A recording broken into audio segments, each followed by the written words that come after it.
Hello, friends. Welcome to This Day in Jack Benny. I'm John Henderson. This episode is from April 4th, 1937. They just returned from New York, where Abe Lyman was filling in as band leader, and Jack Benny made up with his rival, Fred Allen. Come in. Telegram for Fred Allen. All right. What does it say? Dear Palsy Wowsy, happy birthday to you. I know it isn't your birthday, but I had to have an excuse to send you loads of love. Who sent that? It's signed Jack Benny. Oh, Jackie, hey? He's a prince. Oh, there's a sweet guy, Portland. Good old Jackie. Gosh, he's so sweet, he's almost sticky. It's silly to send a birthday wire when it isn't your birthday. Listen, it isn't the stupidity. It's the sentiment gets me. Gosh, Jack must have a big heart. Why, Jackie Benny's heart so big, you can put a stethoscope on him any place and get action. You said he was anemic. Now, listen, don't let anyone tell you Jackie Benny's anemic. He just stays white on purpose so everybody else will look healthy. On the way back from New York, Jack Benny stopped in his hometown of Waukegan, Illinois. There was a parade in his honor, a banquet in his honor, and even planted an elm tree in front of City Hall in his honor. I think that I shall never see a poem lovely as a tree. So in this episode, they mention the botanist Luther Burbank. Burbank lives amid trees, shrubs, and flowers of his own creation. They also mention the singer Jeanette MacDonald. You are my song of love. They reference Gracie Allen. I don't get it. In theaters at this time, you could see the new movie called Turn Off the Moon, which featured two Jack Benny cast members, Kenny Baker and Phil Harris. When a dreamy, dark-eyed southern miss lets you rob her of a little kiss, that's southern hospitality. Yeah, brother, when she cuddles mighty close to you at the moment that you want to do, that's southern hospitality. You'll find her dancing, entrancing, she sings and she plays. She can pick Derby winners, and she's not so bad at cooking chicken dinners. When you need a loving word or two, and you find she gives her heart to you, that's southern hospitality. So get yourself a nice bowl of Jell-O and enjoy the show. J-E-L-L-O. The Jell-O program starring Jack Benny with Mary Livingston and Phil Harris and his orchestra. The orchestra opens the program with Boo Hoo.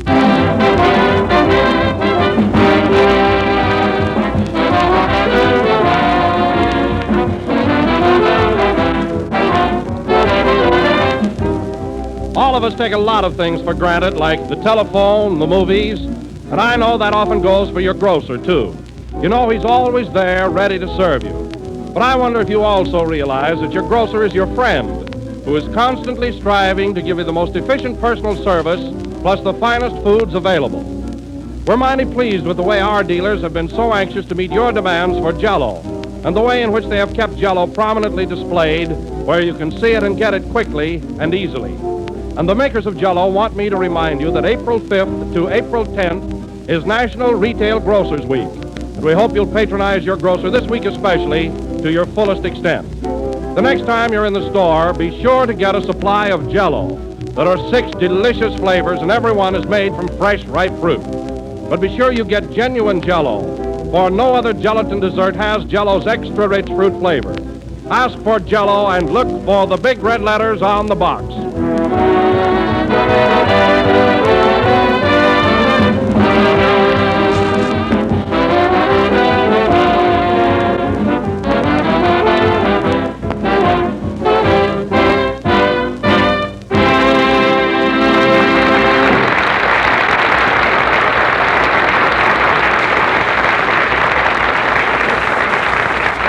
That was Boo-Hoo, played by Phil Harris and his orchestra. And now, ladies and gentlemen.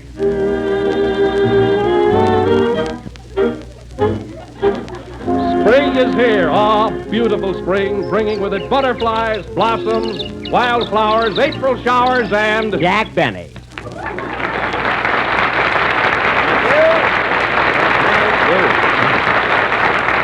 Yes, sir.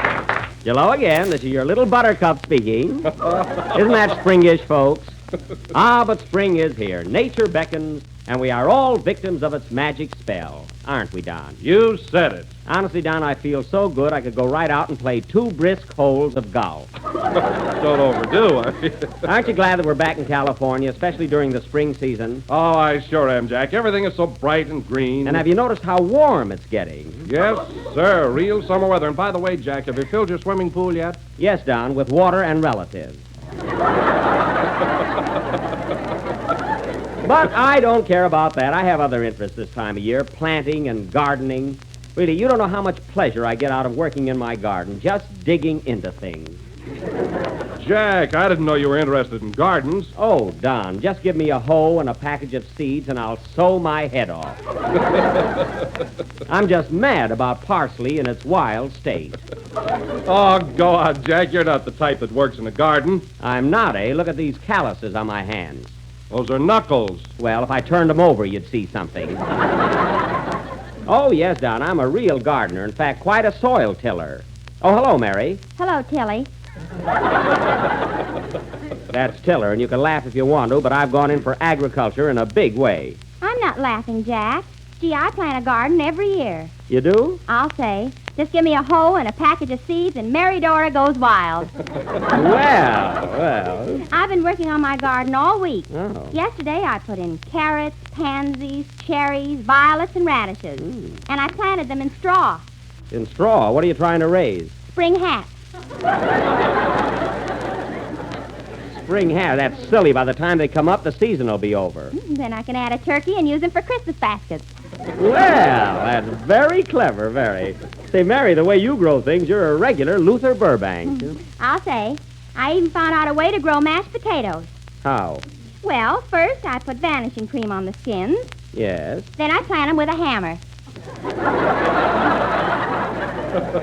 Oh, go away, Gracie. Say, I don't think either of you know as much about gardening as I do. Oh, really? Well, I've had a ranch for years, and I've been very successful with it. Now, what do you raise, Don? Oh, strawberries, raspberries, cherries, oranges. Lemons and limes, I know. Have you a very big place? No, just 6 delicious acres. Oh. Well, I must drive out and see it sometime. Look for the big red letters on the mailbox. That's right, Mary. Hello, Jack. What are you talking about? Hello, Phil. We were just discussing our different hobbies. Do you go in for gardening, Phil? Not me. You don't care for it, huh? No. Give me a hoe and a package of seeds, and I'll throw them in your face. I know. You'd rather have a pool cue and a package of cigarettes. Yeah. Say, Jack. Yeah? You're getting to be quite a celebrity in your hometown, aren't you? Why, what do you mean? Well, I saw a newsreel last night showing the big celebration your hometown put on for you. Oh, is it in the newsreels? Well, that's right, Phil, and I want to tell you it was the greatest thrill of my life. Waukegan really went to town. Yeah, quite a tribute, wasn't it? Yes, sir. What a day. I'll never forget it. But the thing that, Phil, really, the thing that touched me most was the tree they planted in my honor right on the public square. And they called it the Jack Benny Elm. Oh, just imagine, fellas, that little tree in the village green represents me. Isn't that a poetic thought? It certainly is. Gee, can't you just picture it? Birds nesting on my limb.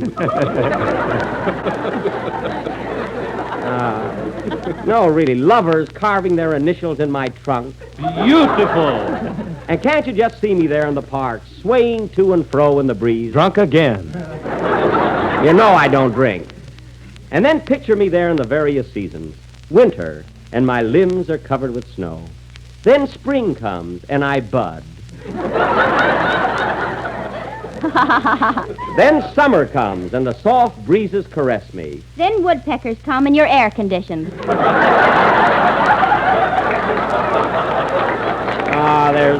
There's no use trying to be high class here. Anyway, that tree represents me. Rover, get away.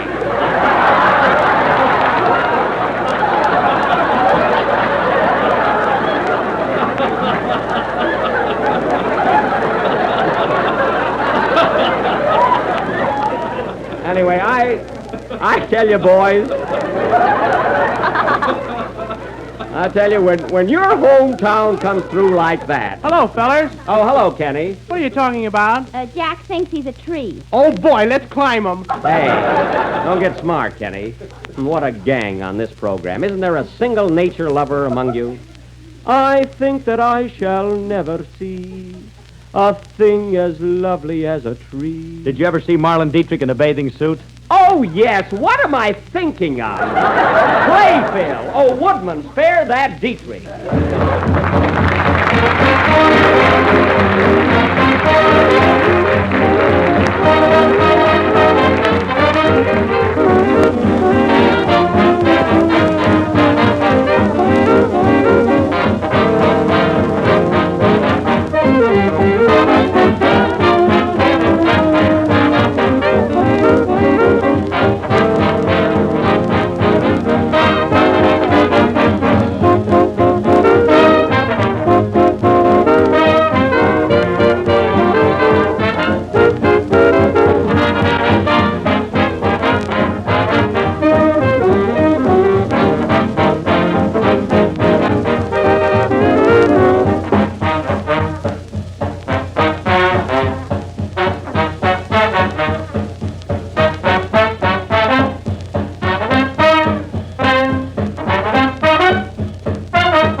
From Top of the Town, played by Phil Harris and his orchestra. And I want to tell you, Phil, it's really a pleasure to work with you after that other band leader in New York.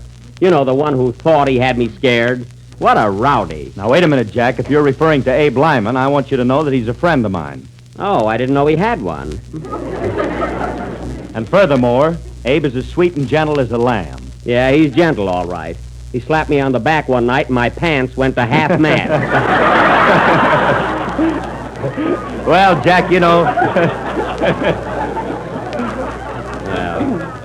Oh, Abe is just a great big boy, but he's really a nice fella, isn't he, Mary? Yeah, I was out with him 4 times, and he never hit me once. Well, you probably ducked. Anyway, I'd punch him right in the nose if I wasn't afraid he'd sue me. Or your estate. Is that so?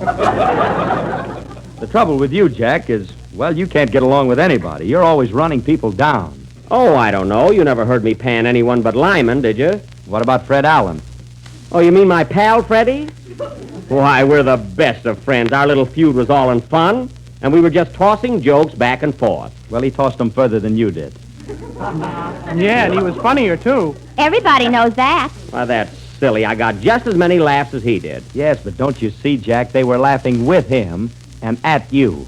Oh, you're imagining things. No, I'm not. Why, Allen made you the laughing stock of the country. He did? Certainly. He said you were anemic, didn't he? Oh, but that was just kidding. Oh, Freddie is the sweetest guy in the world. Kidding? You are anemic, aren't you? Well, well, there is a little drought in my blood vessels. But gee, Freddie didn't mean anything. He's too regular. Well, you think it was fair of him to point out your physical condition? Well, Was that nice? Oh, he didn't mean anything. Was that the sporting thing to do? Well, Was it? Well, it certainly was not. Who does Allen think he is? Honey, I didn't see through that guy before. Well, that's because he's tricky. He took advantage of you. Phil, you're right. There he goes again. Thanks, Phil, for exposing that double-crosser. And to think I was up to Alan's house for dinner. Well, I might have been poisoned. How do I look, Mary? Poisoned. There you are. I was right. Don, get me a doctor, quick. Now, Jack, pull yourself together. What's wrong here? I've been poisoned by Fred Allen. Why, Jack, that's the silliest thing I ever heard of. Alan wouldn't harm a fly. Oh, he wouldn't, eh? After what I just heard. Calm down now. Alan is the best friend you ever had. Yeah? Certainly. You're just letting Phil Harris get you all riled up. You know Phil is a troublemaker. Ain't he the rat? Well, I'm not so sure about that. Oh, Jack, you've got a mind like a seesaw on a merry-go-round. Oh, yeah? Mary is right. What do you listen to Harris for anyway? He's only out to get your goat. Well... And another thing, Fred Allen loves you like a brother. He does? Of course he does. Well, gee, I always thought Freddie and I were pals. I don't know why I let... Now, you listen to me, Phil Harris.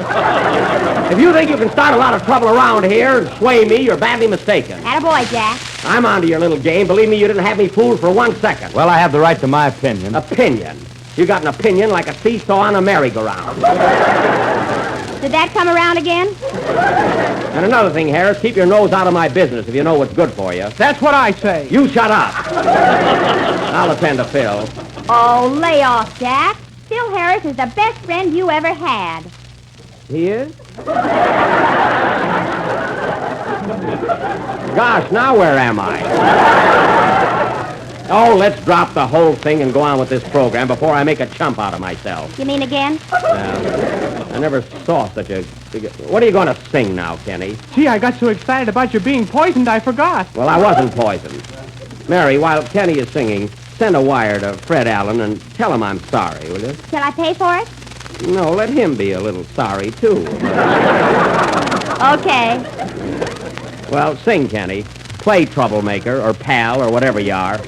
Why I ever accepted that watch Phil gave me for Christmas, I don't know.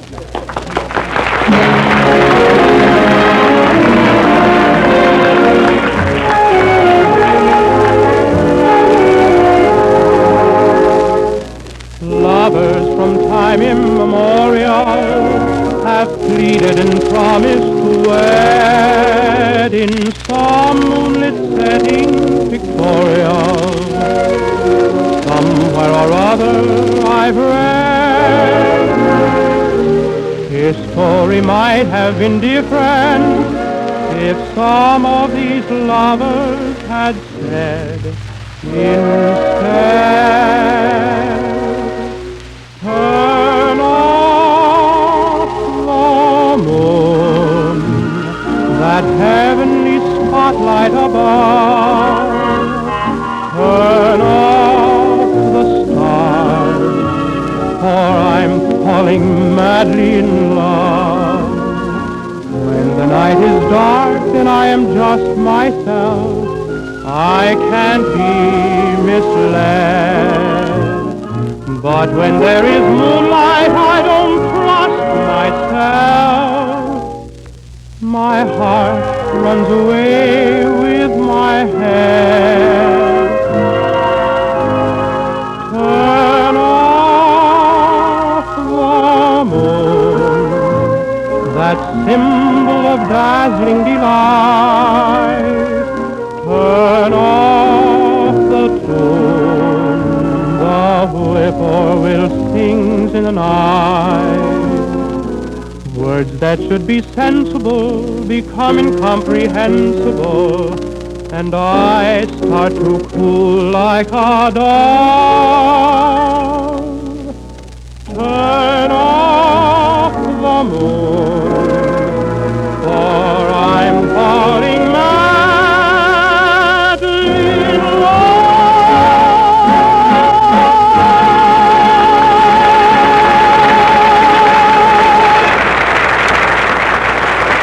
Very good. That was Turn Off the Moon, sung by Kenny Baker. And I want to tell you, Kenny, I feel much better now. That song really soothed my jangled nerves. I'm glad you liked it, Jack. Give me a hoe and a package of seeds, and I can sing like a canary. Well, I particularly like that number. Something new, isn't it? Yes, for my picture of the same name. Oh, that's right. The new one you made for Paramount. Mm-hmm. I was in it, too. Yes, I know. Well, why didn't you mention it? Well, what am I, a press agent or a comedian? You're a cluck. Getting awfully funny since you started making pictures. I bet you got in on somebody else's screen test. It wasn't yours. Now, wait a minute. Do you want your watch back? Yeah. Indian giver. Try and get it. Boy, I hate to have him. Yeah. Watch back. I hate to have him in a picture with me. I bet he drove everybody on the set crazy. Especially the girls. Oh, I don't know, Mary. I don't know. Phil's not so much. Take away that wavy hair and those blue eyes and pearly teeth and that physique of his, and what have you got? You.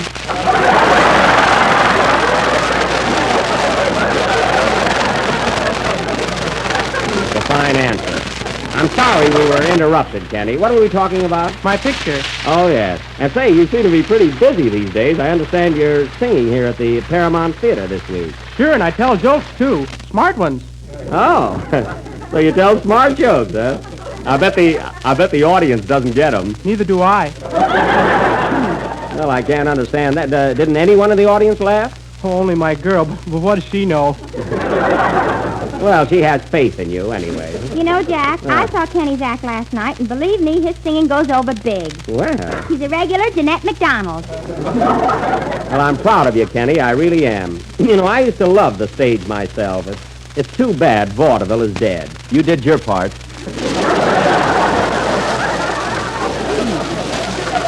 Phil, if you're trying to get that watch back, it's no use. Anyway, Kenny, I'm glad you're doing so well at the Paramount, and I hope your picture will be just as successful. What's the name of it again? Turn Off the Moon. Turn Off the Moon. That's a nice title. You know, I'm starting my new picture in about 2 weeks. It's all about my career on the airwaves. Oh, yeah? What's the name of it? Turn off the radio. Well, don't do it, folks. He's only kidding. Anyway, that's not the name of my picture. It's called the... Oh, pardon me. Hello? Yes? Long distance? It's for you, Mary. Plainfield calling. Oh, my mother. Yeah. You must have straightened things out with the phone company. Hello? Oh, hello, Mama. What a surprise. You look great. Mary, you're talking on the phone. Well, Mama doesn't analyze things. I know. I saw Papa.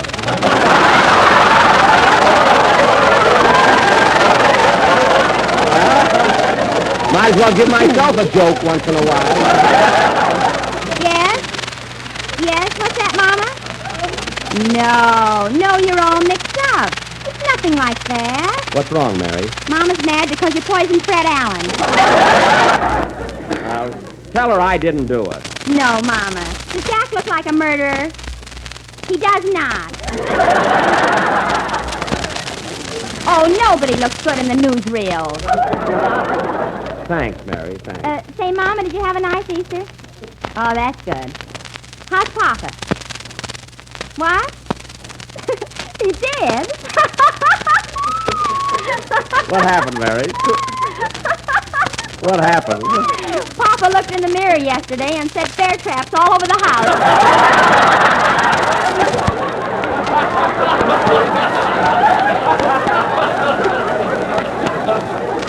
That's fine. Why did he get a haircut? Yes, Mama. I will. Yes, uh-huh. Hello, Buck. Just thought I'd drop in and see how you are. Oh, hello, Andy. Say, not so loud. Mary's talking on the phone. Huh? Oh, pardon me. What, Mama? No, Jack isn't playing his violin. It's Andy Devine. Oh, come here, Andy, and say hello to my mother, will you? Sure. Hello, Mrs. Livingston. I said hello, Mrs. Livingston. Hello? Oh, give me that phone. Mama, it's Andy. Hello? Hello, Mama. Hello? Oh, you scared her, Andy. She hung up. Doggone it, I'm always scaring people. No, you're all right, Andy. It was just a sudden shock, you know. What brings you here, anyway? Well, Buck, I've been having trouble over at my place all week long. You have? Yeah, you remember that menu you gave me from the Waldorf Astoria? Menu? Yeah, the bill of fare. That's menu. Well, whatever it was, I showed it to my chickens. You know the part where it says 2 eggs, 90 cents? Oh, you showed it to your chickens, huh? Yeah, now they want to live in the house. Well, you're not gonna stand for that, are you, Andy? No, sirree, I ain't gonna throw my pigs out for no hen. Well, I don't blame you. No use discomforting yourself. Say, how's your garden coming along, Andy? Oh, fine, but I'm having a little trouble with my hired man. He can't see very well. Yeah, well, what happened? Well, yesterday he cut down the picket fence. He thought it was corn. Why, that is a... Well, Andy, look, why don't you get him a pair of glasses? I can't, Buck. If he ever sees them pigs in his room, he'll quit. Well,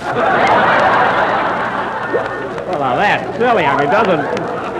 Look, Andy, so silly. Doesn't he ever step on them? Yeah, but he thinks they're calluses. Well,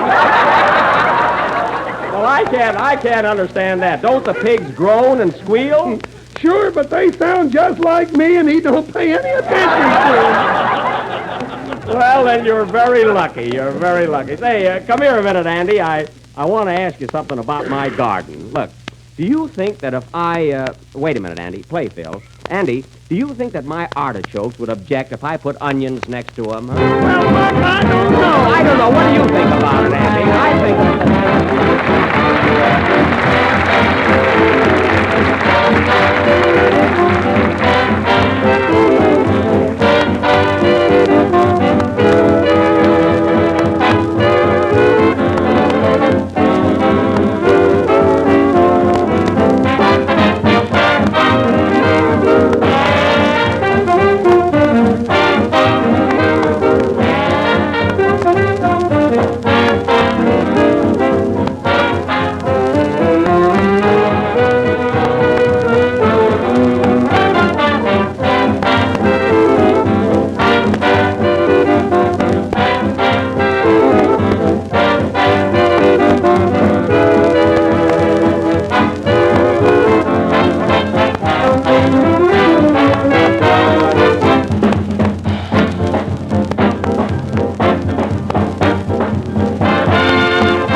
to do that, Andy. That was Riding High from Red Hot and Blue, played by Phil Harris and his his orchestra.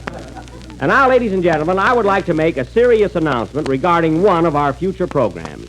We have received hundreds and hundreds of requests to repeat some of the more popular plays which we presented during 1936. Now, as we do not know which one of these plays to select, we are going to ask you to make your own choice from a list I am about to give you. Now, take a pencil and a piece of paper, and here is the list. Are you ready? Now, here we go. Mutiny on the Jello. Hold on there. Hold on a minute. Oh, pardon me, folks. There's a lady in Racine, Wisconsin who's not quite ready. Are you all set now? Okay. Let her rip. Well, here we go. Here we go. Now, remember, Mutiny on the Jello. Code of the Hills. Way Down East. Our Wilderness. Charlie Chan in Radio City. Emperor Jones. And Why Girls Leave Home. I know. Quiet. Now be sure and write in your choice, addressing me care of NBC Studio, Hollywood, California. And the play receiving the largest number of votes will be presented on this program in about 4 weeks, Results to be announced later. Well, I guess that just about washes up the program for tonight. Hey, Kenny, what are you writing there? A vote for Turn Off the Moon. I have a swell part in that. Oh.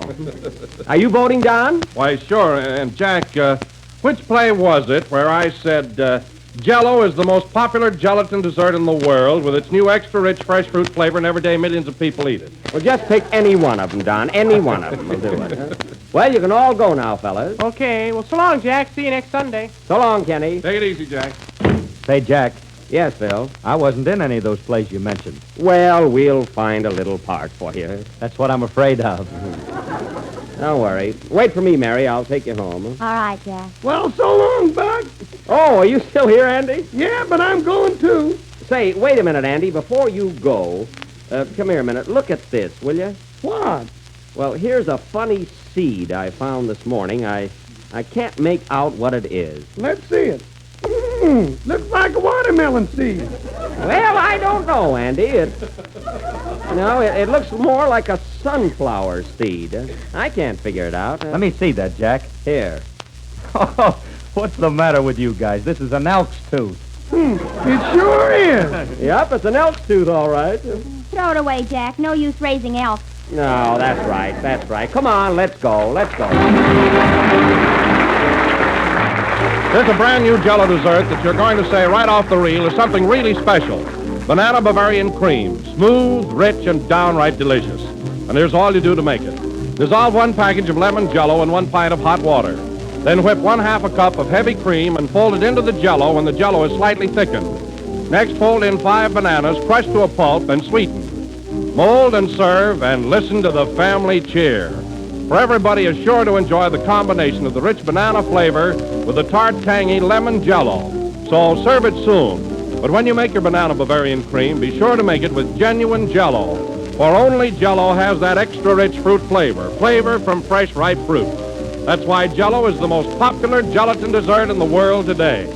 So always be sure to get the real thing, genuine Jell-O.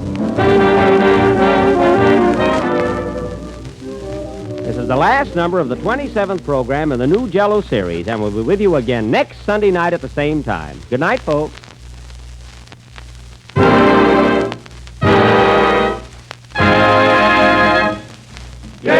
Jell-O. The Jell-O program comes to you from Hollywood over the Red Network of the National Broadcasting Company.